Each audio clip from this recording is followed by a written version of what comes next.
Well,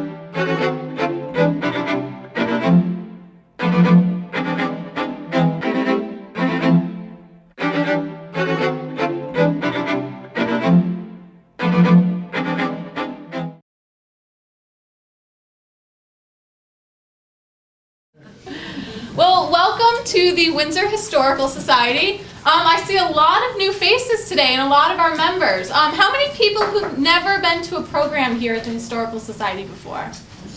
That's great. Wonderful. Well, for those of you who have never been here, I do want to just kind of go over a couple housekeeping rules for the night. At the front desk, we have an orange flyer that has our programs through December. And there's a lot of really great programs on the list, so if you want to take one of those before you go home, that would be great. Also, you should have gotten a program evaluation form from the front desk. These are very important to the Society. They help us, they pave the way for the programs that we plan for the next year, and your input is very valuable to us. I suppose I should introduce myself. My name is Julia, and I coordinate the education and school programs here on site for the Society. And I do want to point out our Executive Director, Christine Ermans, in the back. And I'll say hi. And I do want to thank a couple of our sponsors, because without sponsorship, we wouldn't be able to afford a lot of the programs that we offer to the public. So we'd like to thank the Hartford Foundation for Public Giving, the Connecticut Humanities Council, and the Greater Hartford Arts Council for all of their help and sponsorship.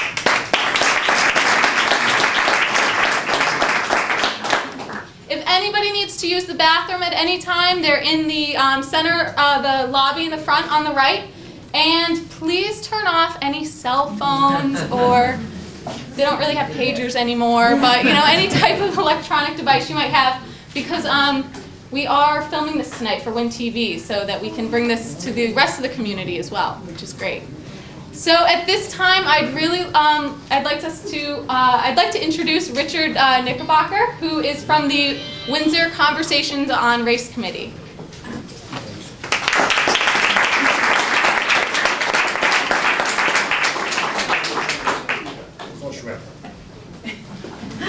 I'm Richard Knickerbocker, the 2009-2010 Chairman, Competition on Race. Richard, you can speak into the mic. That works? Oh, you gotta stand right in front. Okay, I'll just forward. I'd like to thank Julie Baldini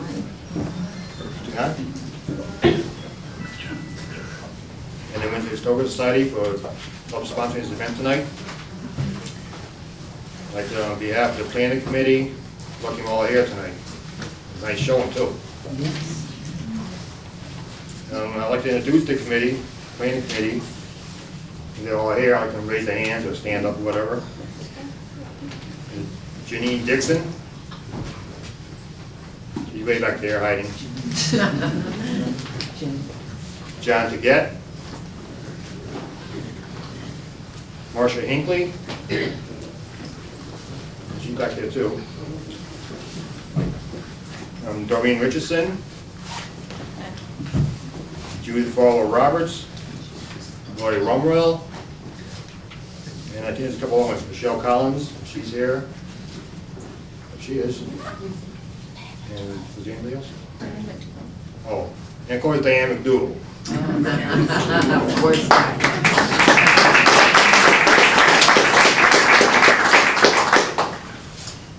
And now to get this thing going for good, I'd like to introduce Judith Fowler Roberts, who was with the NCCJ. And she will talk about this year's important partnership with the NCCJ, the WCOR, the Windsor Historical Society, and the Trees on Trade. Thank you. Good evening, everyone. I'm Judith Fowler Roberts. As Richard mentioned, I'm the Director of Adult Programs with the National Conference for Community and Justice. We are a human relations organization dedicated to fighting bias, bigotry, and racism, and promoting respect and understanding for all races, religions, and cultures. And we do that through education, advocacy, and conflict resolution. So this year, we decided that we were going to take a bold step and presenting a community conversation on race program, but taking it to another level. I don't know if many of you know this, but this June, the National Senate officially recognized the history of slavery in this country, and they actually did a formal apology. It was very emotional for me to even think about that, but bring it back home, Connecticut is the first state in New England to also officially recognize its role and implication and the history and legacy of slavery. So for us to be here in this room talking about this tonight and at such a timely point in this country and begin to heal these wounds of racism and be very bold about addressing Connecticut's role is a major step. We can't do this work alone. We have to partner with organizations like Windsor Conversation on Race Committee and the Windsor Historical Society and the Town of Windsor and the Human Relations Commission. But most importantly, we need the people in this room tonight to be present, to hear this message, and to think about how this history continues to shape us, how this history needs to be taught in our school systems, and what we need to do to close these gaps, because we know that there are racial divides that still exist in this country. We think about the economic divide, the wealth divide, the academic achievement divide. So with all that being said, I'm going to turn it over to Doreen Richardson. Oh wait, hold on a second. I have to tell you one thing. I apologize. There's one thing. I don't know if everyone's received this little flyer. But this is a flyer for Traces of a Trade. This is another initiative that the NCCJ is going to be launching this year. It's a film by Katrina Brown, and she is a descendant of the largest slave trading family in United States history, the DeWolf family. She has followed her family's slave route, the transatlantic slave route to Ghana, to Cuba, and back to the shores of Rhode Island. Can you hear me back there, Don? Just a little bit? Is this better? Okay, thank you. I should have adjusted the mic. Thank you so much. Just recapping, Traces of the Trade is a documentary film about the largest slave trading family in United States history.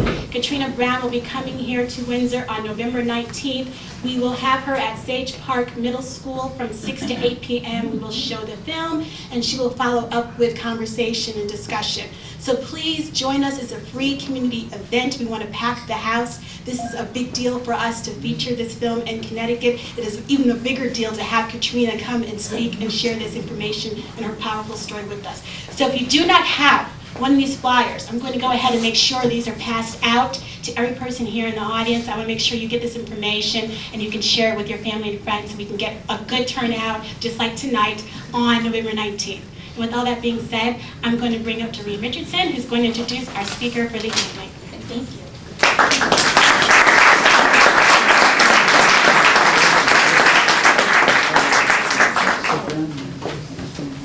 Good evening, everyone. Thank you so much for coming. Thank you, Judith. It is indeed our pleasure to have in our presence this afternoon Anne Farrow. This book that you're going to hear about this afternoon and her work was the outgrowth of a wonderful research work that the Hartford Courant did several years ago. And we're really pleased that Anne has consented to be here in the community of Windsor, the first town to be settled in Connecticut. So clearly the story of the history of slavery is very personal to us. Anne Farrow is a former editor and reporter for the Hartford Courant, and helped research and write the Courant's special projects in slavery in 2002 and 2005, and co-authored the book that followed, Complicity, How the North Promoted, Prolonged, and Profited from Slavery. This book was published by Random House Ballantine Books in September 2005. Please note that the books, we have extra copies here if you don't have your own copy, and we'll also be sending these books for you later if you brought your own copy. A longtime resident of the Higganum section of Haddam, and worked at the Courant for nearly 20 years, was several times nominated for the Pulitzer Prize. She's now the managing editor for the Encyclopedia of Connecticut History Online, a project of the Connecticut Humanities Council, the Office of the State Historian, and a consortium of Connecticut libraries and museums.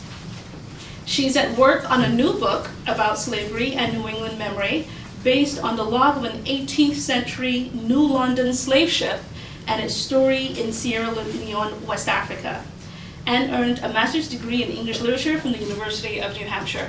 Everyone, please help me in welcoming to Windsor, Anne Farrow.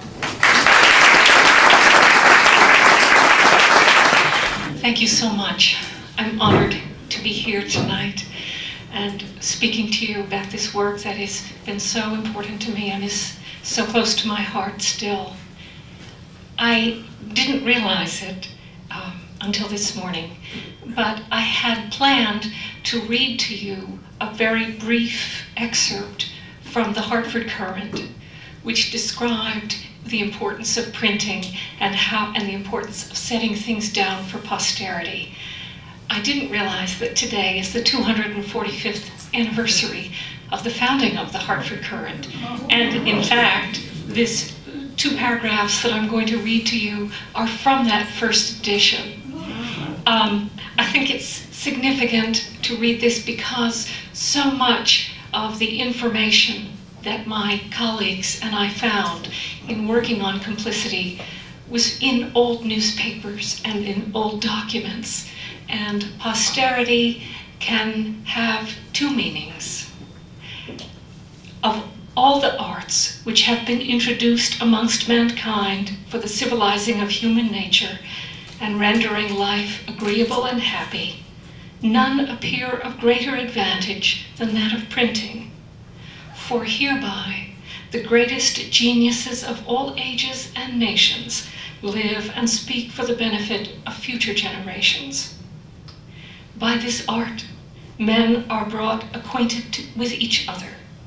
It lays open to view the manners, genius, and policy of all nations and countries, and faithfully transmits them to posterity.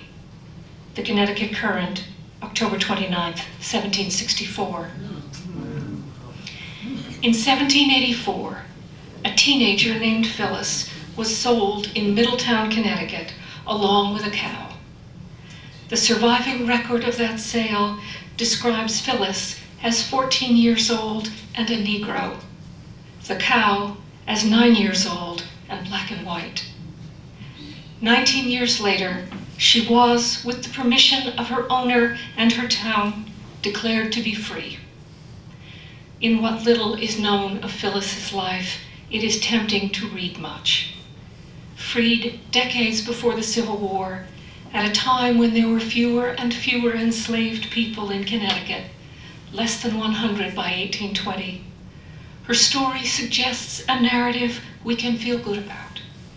Well before the war for emancipation, Connecticut was ending its relationship with slavery.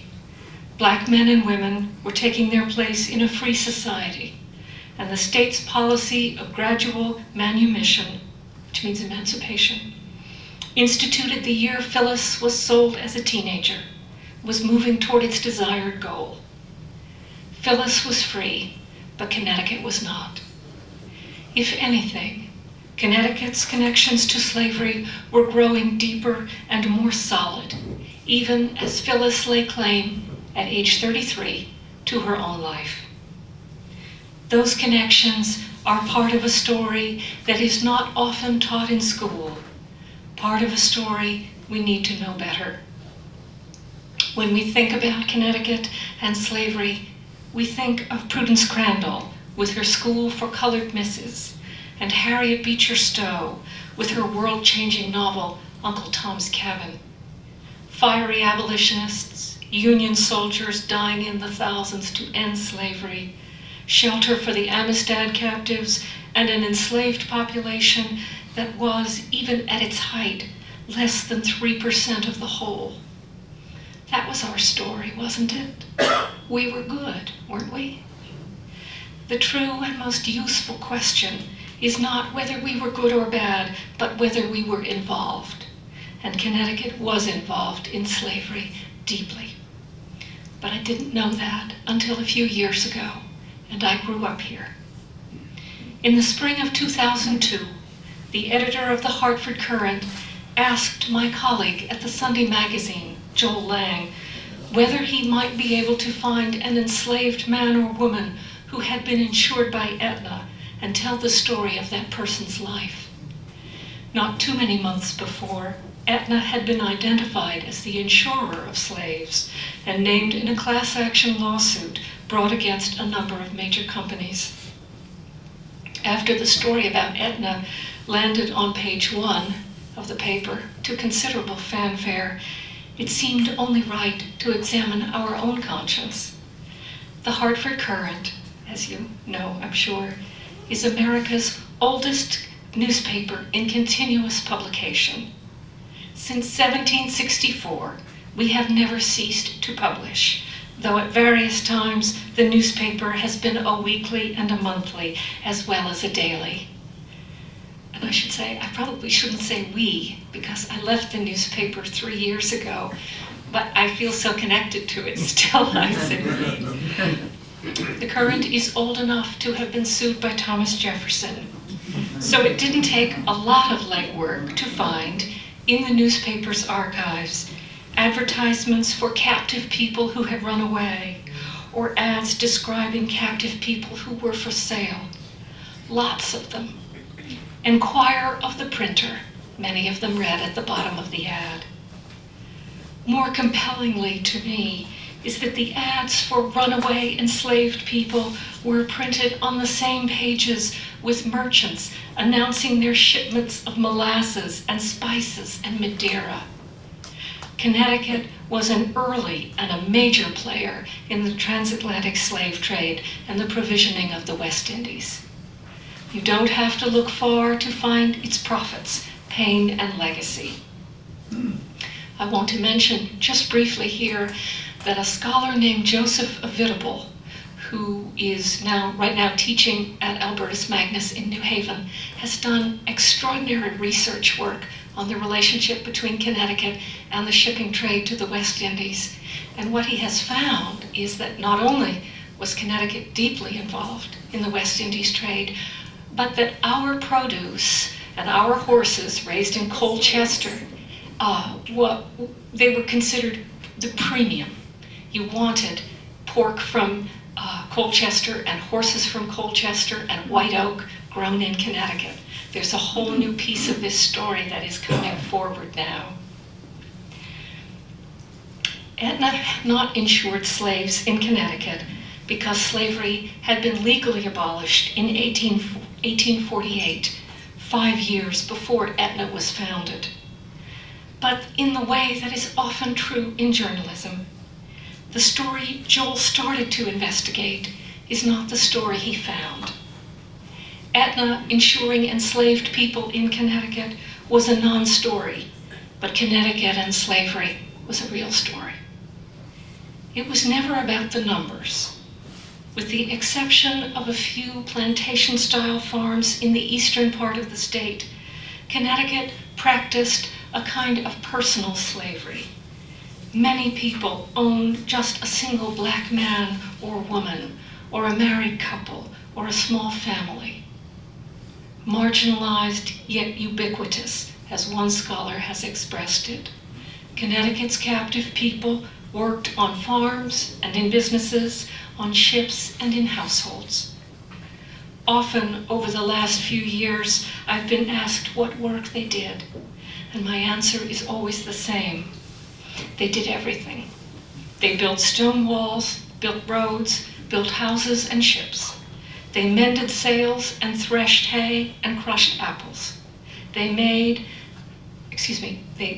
grew food, made medicines, candles, and clothes, and they cared for the children and the elderly. They worked in shops, printing houses, and foundries. Everything that was necessary to build a colony and a nation, enslaved black people did. They just didn't own the fruit of their work. Their ubiquity and their presence did not mean that New England slavery was benign, nor that slaves were part of the family. The first time a black person's name appears in the state's public records, and it was in the colony, was in 1639, when a man named Louis Berbice was murdered by his owner, Gisbert Opdyke of Hartford. Yet by the late 19th century, the prevalent version of life under slavery was typified by Victorian historian Bernard Steiner, who said the state, quote, had little to be ashamed of in her treatment of the Negroes. I think Dr. Steiner probably hadn't read James Marr's hair-raising account, published in 1864 in Hartford, of his childhood as the slave of a Litchfield County minister. Considered one of America's great narratives of slavery and freedom, Mars tells his story against a backdrop of whippings, threats, fear, and the punishing uncertainties of life as human chattel. By the time Connecticut abolished slavery in 1848, there had been enslaved people in the state for 2 centuries, though their numbers dropped steadily after 1800. 97 in 1820, 54 in 1840. By 1840, just 1. The story is that it was a Windsor woman named Nancy Toney. The other hidden story of Connecticut and slavery began in the mid-17th century, and it lasted for decades after the Civil War. It began with trade. Connecticut, says one Yale historian, was, quote, designed by God for trade. With 254 miles of Atlantic coastline and 60-mile-long rivers snaking inland, the state was perfect for transport and for small, fast ships. Hartford was still a raw fort when a ship from Wethersfield ferried onions and a horse to Barbados. Connecticut grew crops, raised cattle, and felled logs to send to the West Indies because Paradise, though capable of growing its own food, was busy growing the vastly more profitable sugarcane. It would be more accurate to say that enslaved black people in a labor system that was a kind of hell on earth were growing that sugarcane, and Connecticut was feeding them. That sugar came back to our colony as molasses and sugar products, which we distilled into rum in such quantities we became the New World's leading distiller. There were 21 distilleries in Hartford County alone. Horses and apples were transformed into rum and spices, and then into the fortunes of men whose names are carved on the story of Connecticut. And through it all, enslaved black people were the key to that money box. It is dangerous to simplify our complex history into a single narrative, but in the 2 decades after the War for Independence, several events made our state pivotal in America's slavery-based economy.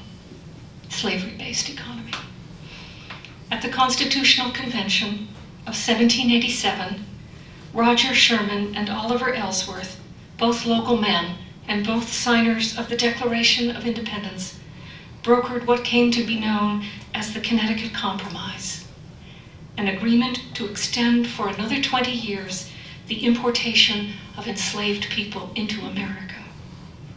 There is a plaque on the house in New Haven where Sherman once lived, but it does not mention his role in slavery. Decades later, abolitionist William Lloyd Garrison would refer to the U.S. Constitution as, quote, that agreement with hell, because it did not include protections for black people. But he could have described the Connecticut Compromise the same way. Within just a few years of its passage, Yale graduate Eli Whitney invented the cotton gin, and slavery in America entered a whole new chapter. I once asked a scholar why the plaque on Roger Sherman's house doesn't mention slavery. I got an "oh, and" look, and the reply that Sherman hadn't personally owned any slaves. When we began working on Complicity, the newspaper project, the very first part of all of this, my colleagues and I knew that the way to paint this portrait, the way to help readers understand how trade and commerce and decisions of the 18th century paved the way for what followed, would be a series of stories all linked to Connecticut and slavery. That meant the triangle trade, the growing food for the sugar islands of the Caribbean, the cotton mills of eastern Connecticut and the world they made, and then the kind of lives captive people here lived.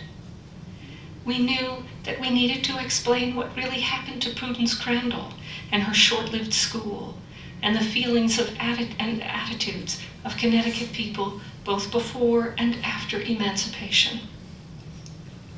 My colleague Joel Lang and I were the principal researchers for this project, though other writers also wrote chapters.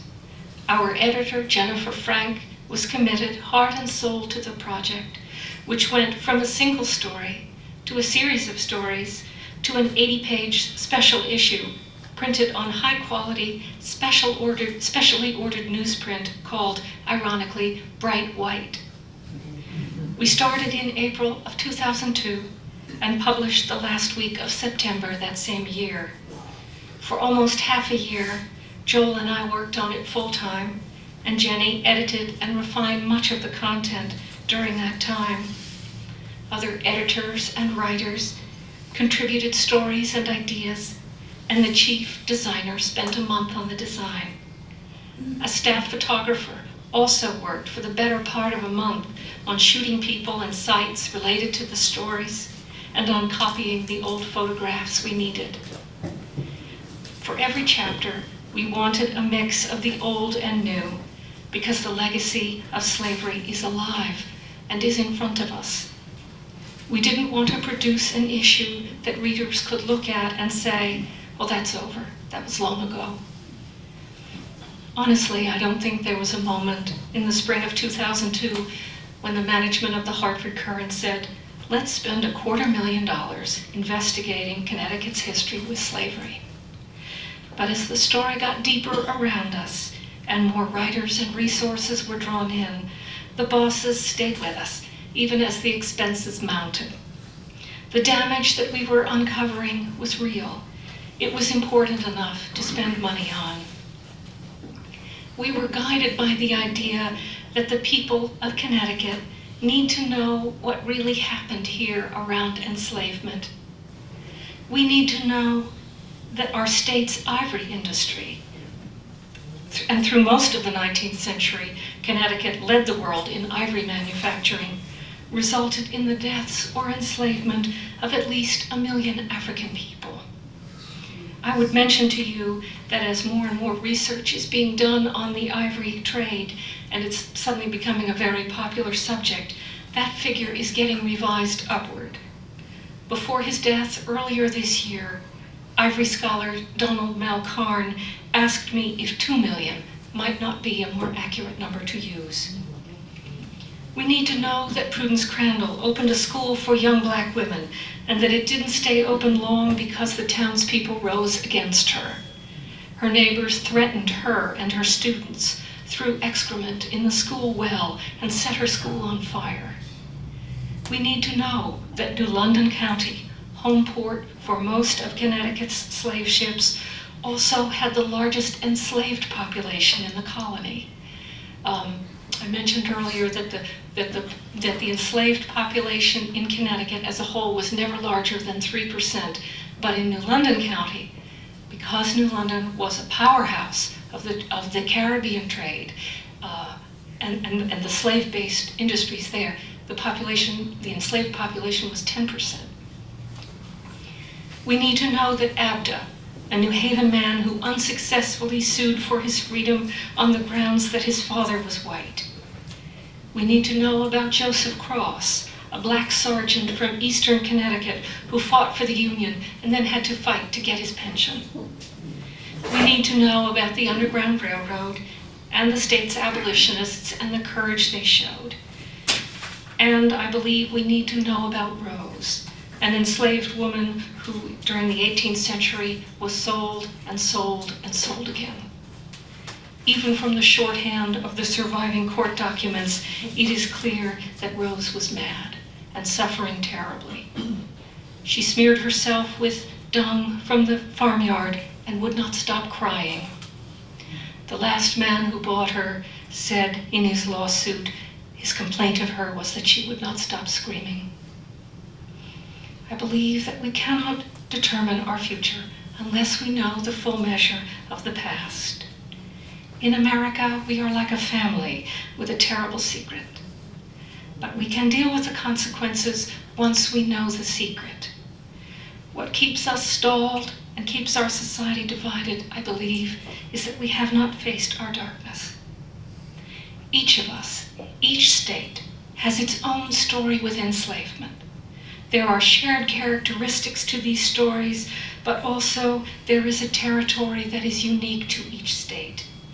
What are these stories? It is not too late to find them. On a Sunday morning in April 1843, a Congregationalist minister in Hampton gave a sermon that so moved his listeners, several of them arranged to have his text published by a Hartford printer. I remember finding this little book in a manila folder at the Connecticut Historical Society and then learning the backstory on how it had been published. The Reverend William Barnes encouraged his congregation on that morning to talk openly about slavery, to court discussion, to, as he said, seek it as you would seek wisdom. Because the nation was so deeply divided over slavery, and remember this is 1843, it was hard to talk about, said Reverend Barnes, and he compared the situation of American slavery to a slumbering volcano. You may pile Etna upon the giant, the minister warned, but, quote, he will turn himself and shake the mountain. The giant, in this case, was America's 2.5 million enslaved black people, and the Etna being piled upon them was their continuing enslavement. 18 years later, and the number of enslaved people in America had grown by then to 4 million, the volcano blew, and 600,000 men died, and a hole was torn in the country by the Civil War. Slavery was ended, finally, but racial prejudice was not. William Barnes was accurate in his terrible prophecy, and he was accurate in 1843 when he said to his congregation that slavery was hard to talk about. It is still hard to talk about slavery. It's hard to talk about because it's hard to think about. It is one thing to imagine the suffering of slaves harvesting rice in South Carolina and cotton in Georgia, but quite another, somehow, to know that just 3 miles from where I live, a Middletown teenager was sold with a cow, and that a revered colonial patriot, a man whom George Washington described as his right hand, ordered 3 black teenagers to be beaten bloody for taking a walk without his permission. The slavery story is not just the story of the South, but it is our story as well. We started Complicity, the project, with the conviction that if we looked hard enough, we would find the evidence of enslavement in our state. The book that followed enlarged that story to the American North, and the biggest surprise with both projects was that we didn't have to look very hard. The evidence of Northern involvement with human enslavement is everywhere. If I were asked tomorrow to write Complicity Volume 2, I could do it with all new information and new stories. 5 years ago this week, I was in West Africa to follow the story of a slave ship log that had sailed from New London in 1757. This log, which is in the collections of the Connecticut State Library, actually documents 3 slaving voyages, 2 from New London to West Africa, 1 from West Africa to the Caribbean. The story of these logs and the submerged memory of slavery which they embody is the subject of my next book. I think about those logbooks every day. And I think about an afternoon when I was on Bunce Island in Sierra Leone, West Africa, the island to which the narrator of my logs had sailed. I was trying to make rubbings from a few of the 18th century graves on the island, and I was making a mess of the job, having brought the wrong kind of paper from Connecticut. It was midday, and in the equatorial heat, every strand of my hair was sticking to my head, and my clothes were soaked with sweat. Insects had crawled into my ears and under my head covering. The gravestones were, of course, tilted at an angle, and my sweat was causing the graphite to melt on my hands before I could rub it against the paper. When I got back to my room that night and spread out my miserable efforts, I saw with shock that only one word had been successfully transferred onto the paper: memory.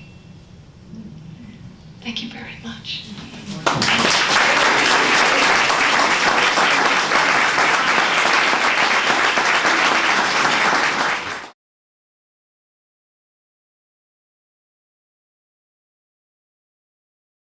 Yes, ma'am. Is there evidence once produce and horses, livestock got down to the Caribbean, how that was, can that be traced to particular plantations, or did it go to more of a big commercial, market place? That's a very good question. I don't know. What is ongoing is research into customs records. I can tell you, for instance, from reading Joshua Hempstead's diary. Are you familiar with that? I'm sure you are. It's an 18th century New London diary, covers the years from 1711 to 1758.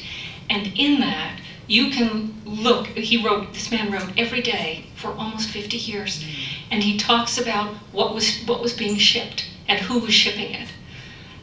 Tracing the other side of that story, that's like a new chapter. I don't know that. I'll write that. All right. I'll share my notes. That's a good question. And that's what this story's about. There's so much more to find. I'm not a trained historian. I'm just a duffer, but the evidence is there. Anybody else? Yes, Karen? I just want to add, the thing about the horses that makes it so important is that, maybe Farmer Joe here had an extra horse and Farmer John an extra horse, and they sold it to people who around and collected the horses. So the point is that truly everyone is part of the system. The farmer who has an extra cow or an extra horse, we're not talking about, someone on a plantation. It's just someone who says, wow, I get to get a little money because of that extra horse. But he is part of this whole system. It was a system. That builds up. You didn't have to own a ship. You didn't have to own a person to be involved in this trade. You could sling a bag of onions on the dock and you would get something back for it. You could be involved at whatever level you could. It was like investing. It was a kind of investing. Joshua Hempstead talks about sending down a horse and getting back a barrel of molasses. Valuable things were being traded for other valuable things. But it was a system that created money. My colleague Joel Lang refers to sugar agriculture. He said it was a hurricane that roared through the Caribbean. It began in the early part of the 17th century, and everybody who could, if you can see old maps of Jamaica and Barbados, and see where a plantation is marked, and often it's the symbol of a sugar mill, and there'll be hundreds of sugar mills. All of these were plantations of whatever size. Yes, ma'am. What percentage of the country do you think is in denial about slavery because it was so heinous? That's a really good question. That's a terrific question, and probably not possible to answer. But my colleague Joel and I used to talk about when people would ask what we were working on, what we were researching, and we would notice how quickly people tried to change the subject or tried to tell us about the Underground Railroad. I think, I'm studying memory formation now, and it is, just the way human brains are set up, it's hard to think about these things. It's hard to want to, because if you think about them, then does that mean you have to own up? Or does that mean that something has to change? Yes. Yes. It's hard to do. Yes, sir. We talked about Farmer John who might have been involved at a very low level because he sold his horse for a bag of onions. But can you talk at all about the textile industry in the eastern part of the state and the wealth that was created there? I mean, when I've driven through there, I see some magnificent old homes, and there must have been a tremendous amount of wealth there. Huge amounts. You know, it started small. We got the idea, I think, from Rhode Island. And the Slater family over there. It was a technology that was not in and of itself complicated. Connecticut was, I think you could write a fabulous book on just the things that Connecticut made. We're a state that makes things. And we got into twine manufacturing and belt making and cotton really fast. And, you know, after the 1790s, when an enslaved person could clean pounds of cotton in a day because of the gin, there was as much, there were cotton factors all along the coast. Hartford, cotton was being shipped into Hartford, it was being shipped into East Haddam, it was being shipped upriver to, you know, all places along the eastern part of the state. It was, you know, as much money as was possible to make. It was there to be made. By the time of the Civil War, the United States was the single leading exporter of cotton to the rest of the world. That was all grown by captive people, you know. But, you know, I know we had a brief mention in our book on Tiffany, the jewelers, was founded, it was the son of one of the cotton manufacturers. And the father, in the way that parents do, staked his son's jewelry store, Tiffany's. You know, but that's the way it works. Money begets money. You know, it's just this, from this source, you know, we have to consider the source. Does that answer? Yeah. Yes. Hi, I know that your story is concentrated mostly on Black Americans in the slave trade, but I was wondering about Native Americans, since Connecticut has quite a substantial indigenous population. Were they enslaved early on? What was their relationship with the Black enslaved population? Do you know, I have not studied that. I don't know much more than the fact that at one point victims of the Pequot War were sent to the Caribbean to be enslaved. There are people in Rhode Island who are doing a lot of work on that, and I can try to find you some information about that. I have to say, I have not studied the Indians, the Native Americans, although I have heard lectures at conferences talking about the indentures and situations that they were forced into that certainly look like enslavement. And when I was researching advertisements in old newspapers of people running away, very often I noticed that they were mixed couples. It would be a Native American and an enslaved Black man or woman, which is something I would like to look at further. I mean, they were there at the bottom together, you know. Yes, ma'am. On a different level, you were given the opportunity to really look very intimately into lives, yes, which we obviously couldn't do. Right. Has that affected you in an emotional, spiritual way? Very much, yeah. For the better? Yes. Yes. Don't admit otherwise. I do have a full-time job as an editor at the Humanities Council right now, but I feel like this work is what my life is for.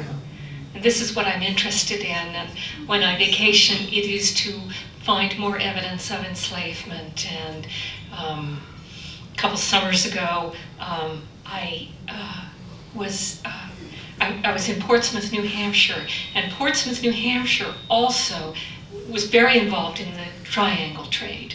and in the shipping trades. And they also had men, they were trading at this Bunce Island in Sierra Leone that is so much a piece of the ship's log that I studied. And it makes perfect sense, but you don't, you know, what is it? T.S. Eliot says, not seen because not looked for. It's a way of seeing enslavement in the American landscape is a way of looking. And then once you see it, it's everywhere. Yes, ma'am? I was just, on the question of denial, how much do you believe that the absence of the narrative written by the enslaved makes denial so much easier? Hence, we need to be telling our own stories right now so that it's not absent, so people can't deny it because we wrote it down. Right. I mean, there can't be it's impossible for there to be too much information about this. Too much, I mean, hundreds of books. There need to be stories of experience and many, you know, I have the feeling there is probably a lot more to discover. Many enslaved people in Connecticut were literate. They were literate because they ran businesses, you know, because they were they had important positions despite their status, despite the fact that they were despised. They were important and they were literate. So I keep thinking there's a lot more information to find. Yes, ma'am. My question is, how do you address someone who, when you're talking about this issue, they say, I had nothing to do with it.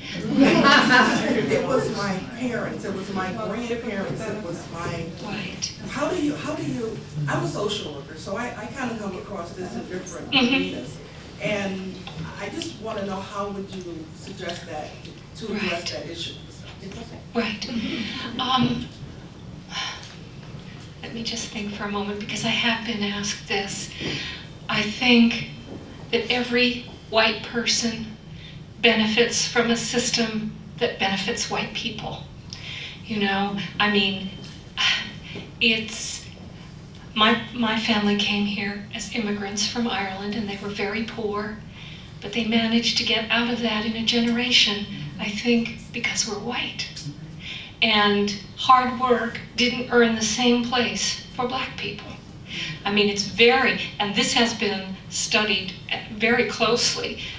For instance, in New York City, before the Irish immigrants started flooding the country in the 1840s, almost all the hack drivers and cab drivers and carriage drivers were black men.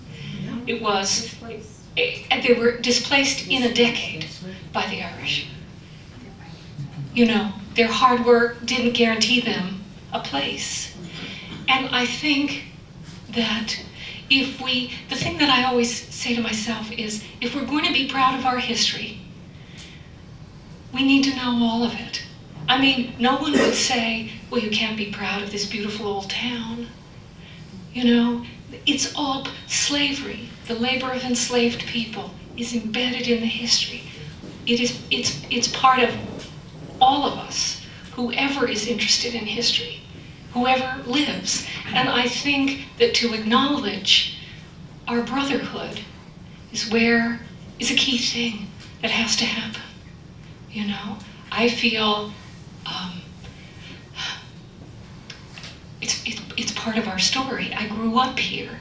I feel proprietary about the history of Connecticut, and that it has this other chapter that I wasn't taught, despite the good schools. You know, it made me angry at first. We are all, if we live in the present, the past comes forward with us. This is our story too. I'm sorry, I kind of got long-winded there. Probably didn't help. Yes, sir? Yeah, my question is, do high schools and colleges teach the history of slavery in this country? By and large, I think it depends on the place.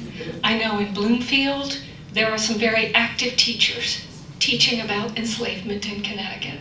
I think, you know, one of the things that I just have learned in the last, 2 years that I've been working at the Connecticut Humanities Council is that there is no there is no law that Connecticut's history has to be taught in the schools. They teach U.S. history. A number of states, it's mandatory. Texas, Georgia, a lot of places in the South, it's mandatory to teach the state's history. Here, it isn't. I think that if it were, that would take this story a long way. I think you can go here and there and find important work being done in classrooms, but I don't sense yet a national mandate anywhere to do this. It's talking to the elementary and middle, mostly, Yeah, but not slavery. yeah, yeah, yeah. There was another hand. I'm sorry. There's one right here. Oh, yes, ma'am. How did you feel about slavery before you got into Mississippi? You know, honestly, I never thought about it. I thought, I didn't know that it existed in the North. I mean, there were, at its height in the North, there were almost 42,000 people held as slaves. I didn't know that. You know, it was sort of, once I saw it, once I started to research, it seemed like there was a cover-up of some kind of human reluctance around it. Because how could I, you know, I grew up in West Hartford, and they taught us about the Pueblo Indians, who had nothing to do with Connecticut. And I always loved history, but it's, you know, and one of the things, and this is one of the things that I'm noticing as I do my research in the old newspapers and in the old documents, that during the age of slavery in Connecticut, Black people don't really appear as people. They are owned, or they are workers, but they're not, their characteristics. There's this blindness that, I know Henry Louis Gates has called it, he calls it America's amnesia around slavery. There is something very powerful mentally, like a kind of mental illness almost, that we do not see this huge piece of our past. Do you go around the schools? Yes, yes, I do. And children are wonderful. Children are very interested. When I tell them about this African island that the local people believe is haunted, and that it's abandoned now, but it's the island in my ship's log, children get it. Mm-hmm. You know, and the questions they ask are very pointed. Mm-hmm. Yes, sir. I'm not going to ask it as a form of a question, but the reason why I stood up was as a young Black man growing up in the South in the late or early 40s, basically Louisiana, I grew up with segregation, so I knew all about it. I went into service at 18, and I was subjected to segregation, okay? But I'd like everyone to know that I am the chairman of the Connecticut Windsor Freedom Trail, and I also sit on the planning board of the Connecticut Freedom Trail. Connecticut Freedom Trail has been in existence for 13 years, okay? And that is the purpose of bringing that history to the public. Each year we have two activities.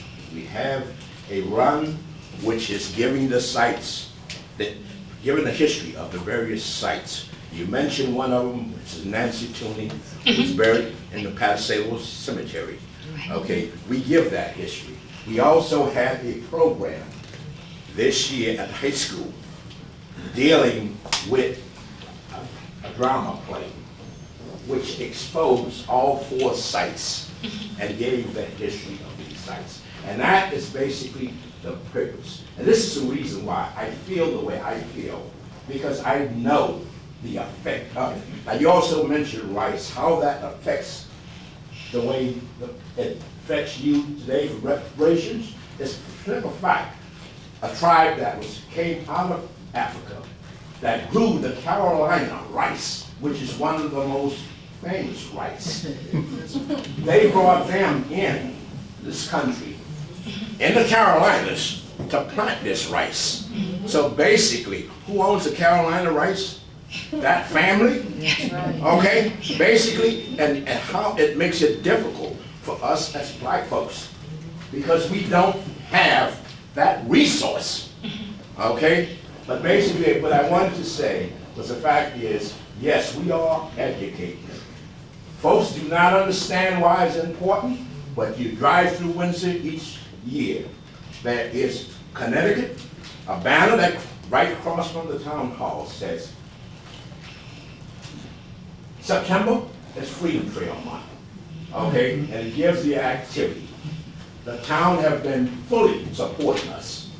And basically, in a sense, I would invite you, or anyone that really wants to know more about Connecticut or Windsor's history, to just basically just get back to me and support us in our events that we advertise each year.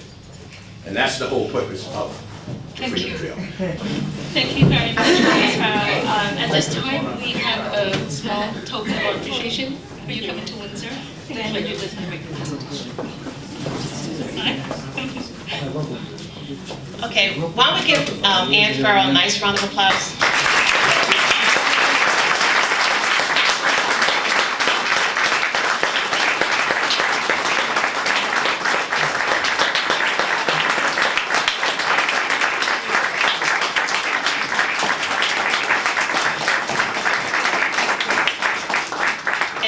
Also, we want to just make sure everybody purchase a book. We have books out front for sale so that you can read her story.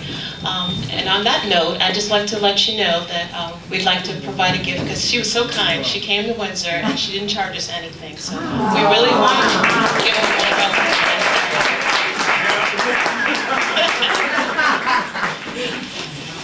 And as one of our gifts, we want you to know Windsor's story. Okay? We have volume 1 and volume 2 as a gift for you, so that you can learn about what Windsor is. And hear our story as well. Thank you. And also, there's a couple little tokens in the back for you. So, and we have a little small honorarium for you as well. I believe she's going to be set up in the lobby, so those of you who want to purchase books, feel free to purchase a book. And also, I just want to invite you all to make sure you sign in on the sign-in sheet out front so we can tell you about the other events and the upcoming events. Because this conversation year is going to be a year round of events, and we want to see all your faces back out again. Also, if you have emails, we'll certainly shoot you whatever's going on. Our next event, as Judith said, is going to be November 19th. And Sage Park, so we want to see you all there. One more thing. In keeping with the apologies that have been made, it should also be added that the Episcopal Church has also issued an apology for their role in slavery, and on November 7th at the First Church downtown, right across from the G. Fox building. Christ Church, thank you, I can never remember the name, I'm sorry. Christ Church is going to be having a day of remembrance, so I strongly encourage you to go out and support them. What the Episcopal Diocese had asked that each church district do their own history in their communities. And so on that day, about a dozen or so church communities will be presenting their own stories around this issue of slavery and complicity. How they benefited from slavery. Absolutely. And the bishop, and it's going to be a good day, so I invite you to come down. It's a Saturday, parking is free at the Hartford stage. It starts at 9. Again, the books are going to be signed out here. Thank you very much for coming. Thank you.